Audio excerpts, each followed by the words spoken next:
تازہ ترین ویڈیوز کے لیے چینل کو سبسکرائب کر کے بیل آئیکن اور آل نوٹیفیکیشن پر کلک کریں تاکہ آپ کو ملے ہر خبر سب سے پہلے۔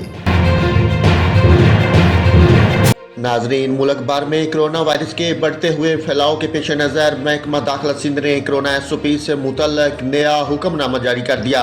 سندھ حکومت کی جانب سے جاری ہونے والے نئے حکم نامے کے مطابق کراچی اور حیدرآباد میں انڈور تقریبات پر 15 فروری تک پابندی عائد کر دی گئی ہے، جبکہ آؤٹ ڈور تقریبات میں ویکسینیٹڈ 300 افراد کی شرکت کی اجازت ہوگی۔ حکم نامے کے مطابق کراچی اور حیدرآباد میں جم، سینما، امپوزنٹ پارک اور مزارات 15% حاضری کے ساتھ کھلے رہیں گے۔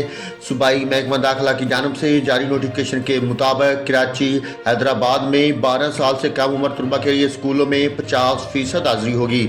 حکم نامے میں کہا گیا ہے کہ سندھ بھر میں کاروباری سرگرمیاں اوقات کار کی پابندی کے بغیر جاری رہیں گی۔